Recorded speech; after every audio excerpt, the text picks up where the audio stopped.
Planet Earth is circling the toilet bowl and is a mere 5 years from going down to the septic tank. This is not in dispute. Earth is really dying. Nothing is going to save us. So what's next? I don't know, why don't you ask this guy? I'm a mama papa calling for you. Ziggy Stardust, alien, rock star, androgynous sex fiend, revolutionary, rock and roll messiah. This is the Rise and Fall of Ziggy Stardust and the Spiders from Mars by David Bowie, and it's a work of art. Welcome to 4/8 Music, where excellent and praiseworthy music always wins. I take Philippians 4:8 seriously, so on album artworks, I'm examining albums that have a great level of artistry, beauty, mastery of craft, and clarity of purpose. Remember, this is all subjective and my own personal opinion, so feel free to disagree with me, and if you do, you're not wrong. David Bowie had started his career in 1967 as a nice boy who sang quaint, though somewhat odd folk songs, and dressed kinda weird, reinventing himself as a spacebound troubadour named Major Tom just 2 years and 1 album later, and a year after that to a flamboyant rock star who wore frocks and sang about insanity and superhumanity. A scant 4 years after releasing his first album, he had gone through multiple reinventions and had become a figurehead for anyone who didn't fit into the usual boxes that civilized society put us in.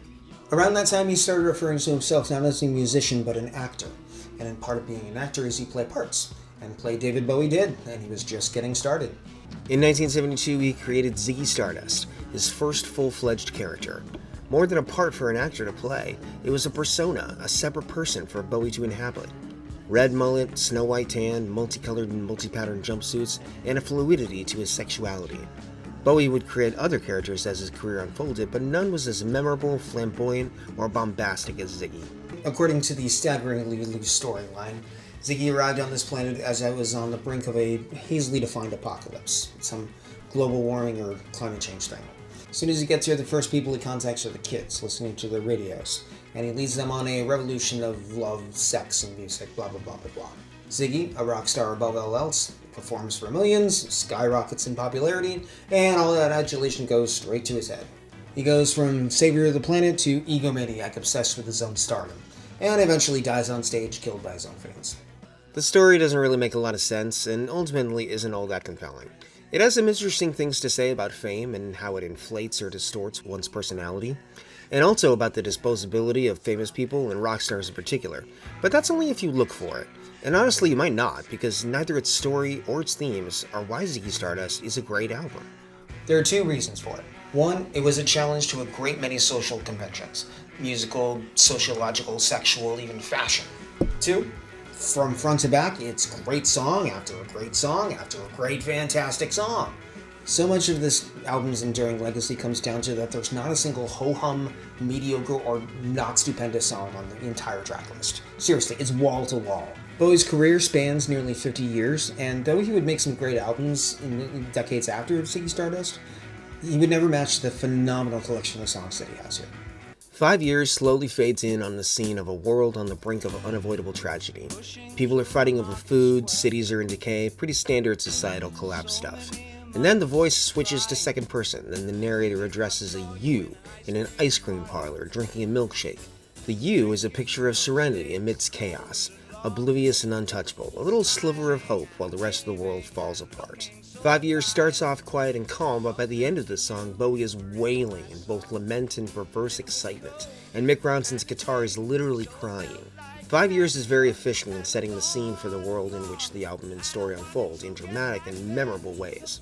Right after all that doom and gloom is soul love, a study in philophilia, or the love of love. Several different kinds of love are shown: a mother grieving her martyred son, 2 kids falling in love for the first time, and God's all-encompassing love for his creation. And the chorus talks about the concept of love being universal, how everyone is capable of experiencing it, no exceptions. Pretty deep subject matter, especially for a song with such pop appeal as Soul Love. It's complex, yet accessible, much like love itself. Soul Love sets itself apart from the myriad silly love songs in the pop universe by being not just about an incident of love, but the concept of love. And it explains why Ziggy came down to Earth in the first place. Ziggy's all about love, and humanity has thought up so many different ways of loving, and in his mind that's worth saving.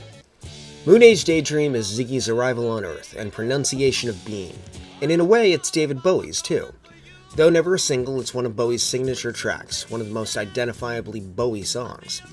The lyrics are full of slang and euphemisms, like alligator, a dangerous animal, mama papa, androgynous, pink monkey bird, possibly another androgyny reference, church of man, humanism, or the idea that man is complete without God, electric eye, a video camera, ray gun, a futuristic reference to Buck Rogers and other pulp sci-fi comics, space face, a space helmet, and in out, a reference to Anthony Burgess's dystopian novel A Clockwork Orange, in which it's a slang term for sex. Ziggy is clearly not of this world, socially or biologically, and he doesn't shy away from the vague threat to the status quo that he represents, but rather embraces it. And as someone who appreciates a good disruption to the status quo every now and then, I like this. But Ziggy isn't here just to challenge social norms. Let's not forget that humanity is about to disappear, and just in time, Ziggy is here to save the world through the power of rock and roll. Here I come to save the day! Not all at once, of course. First, he's got to get a following. Starman details how the kids of the world are Ziggy's first converts, because the children are our future. Isn't that a song? No. I don't think so. No, it isn't. And they can recognize things that adults, scared to death of anything changing, just can't. Older generations are both mystified and scared to death of what younger generations do. That's always been true. And in the 70s, they were scared of Bowie, just like in the narrative, they were scared of Ziggy. They were chiefly concerned with what Bowie/Ziggy would do to their children. Oh, won't somebody please think of the children? Bowie's first intro of Ziggy to the public came on the now famous Top of the Pops performance of Starman on July 6, 1972.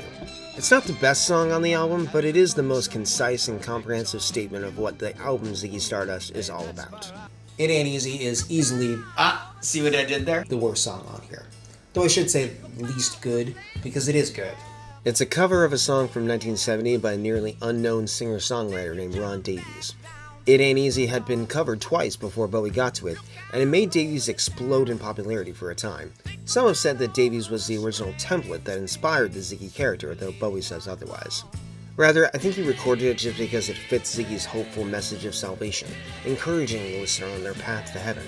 It is, however, clearly a cover, and a little out of place on an otherwise brilliantly cohesive album. As original as he was, Bowie wasn't the only one doing what he was doing. By this time, glam rock had become a thing. It started as a reaction to the peace, love, and dope aesthetic of the late 60s rock, contrasting its softness and optimism with sarcasm and jadedness, while repackaging the psychedelia and drug culture into something more decadent and flamboyant. And in Britain, David Bowie was playing second fiddle, record sales-wise, to Marc Bolan of T-Rex. Nowadays, when people hear the words glam rock, they think of Bowie, but in all fairness, they should think of Marc Bolan. This guy was the undisputed king of glam in the 70s, and Bowie would be the first to acknowledge that. Androgynous, sexual, alluring, and definitely hard rockin', Bolan and his band T-Rex paved roads that Bowie soon made into highways, but the fact remains that Bolan was the first. A dab of glitter on each cheek from his wife's makeup kit before Top of the Pops, and glam was born. Lady Stardust is a fairly straightforward tribute to Bolan. I say fairly for a couple of reasons. One, that's kind of easy to miss if you're not familiar with Bolan or the history of glam rock. And two, it completely works within the narrative structure of the album, so you may not even notice. It's the transition period between Ziggy as a mobilizer of Earth's youth to a decadent and dominant rock star, from niche to mass appeal. Bowie's life at this time mirrors that. Ziggy Stardust earned him a ton of notoriety very quickly, and 1972 saw him go from a singer-songwriter without much fame beyond Great Britain to an international superstar.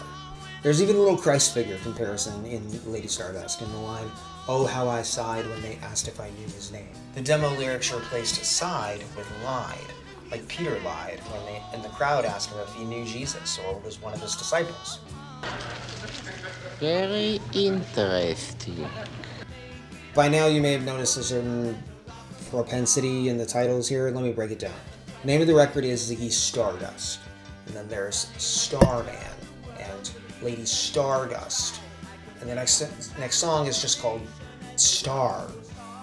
There's even one more of those star names in the track Ziggy Stardust.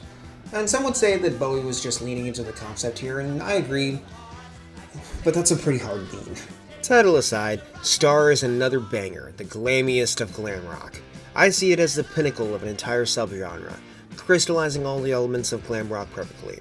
It's surpassed only by T-Rex's 20th Century Boy a year later. Glam rock was like grunge in the 90s, a subgenre that was, one, a reaction and perfect opposite to the musical ethos that immediately preceded it, two, a short-lived phenomenon that reverberates much longer, and three, a moment in history whose impact and influence far exceeds its size and dimensions while it was actually going on. Just like grunge spawned post-grunge, a far more prevalent but far less important form of rock, people are still talking about glam rock 50 years after it was current. Even if it's just to say, hey, that was crazy, right? Hang on to yourself, if you're following the story of Ziggy at all, is probably the most important pivot point in the plot. It doesn't take long at all for Ziggy to get distracted from his mission by the hedonistic pleasures of the rock and roll lifestyle, and the newly formed Spiders from Mars, Ziggy's backing band, warns Ziggy in the chorus to stay focused and not blow this great thing they've got going. I hear Bowie saying that it is a lifestyle, not just music and people playing it. And in that sense, Ziggy Stardust is a kind of cautionary tale, a story that says, watch out. That message is perhaps more salient by the fact that nobody failed to heed it more than Bowie himself. Hang On to Yourself has verses that detail the distractions that Ziggy was facing, but honestly, the words go by so fast that it's hard to process. And it's easy to get lost in the groovy, slightly dirty charm of the song, a groove that only improves as the record continues. The title track of the record, or at least what everyone calls it, is in a musical sense a summary of the entire album, summing up everything that came before in a neat little package. It has some of Bowie's most skillfully written lyrics. The first draft of the lyrics of Ziggy Stardust, handwritten in a notebook, are preserved, and they sprang fully formed in Bowie's mind from the page to the final recording with just a word or two changed. When you got it, I guess. I've heard Jimi Hendrix cited as a possible inspiration for the song, but I think the character Ziggy is more of an amalgamation of several bright-burning rock stars, Jimmy included, as well as stuff from Bowie's own brain. Ziggy Stardust is sung from the perspective of the Spiders from Mars, and the glimpse of Ziggy in the third person is a little startling. They talk about his snow-white tan, God-given ass, and screwed-up eyes and screwed-down hairdo in reverential tones, like we talk about celebrities as if they're not human like us. Ziggy is the ultimate celebrity because he's not human. But as much as the Spiders are gushing over Ziggy himself, they have contempt and scorn for his fans, their fans. Does Bowie have contempt, or at least criticism, for his own fans? It reminds me of the final episode of Seinfeld, where the four central characters are put on trial, and the prosecution trots out witnesses that knew them, characters from all the previous 7 seasons of the show, testifying to what monstrously horrible people they are. Jerry Seinfeld was basically saying to his audience, look, these people that you've loved and laughed with for 7 years are morally repugnant sociopaths.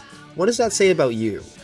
Obviously, Ziggy Stardust and its title track don't go there, but they do contain a comment about famous people and how the masses treat them, simultaneously adoring and dehumanizing them.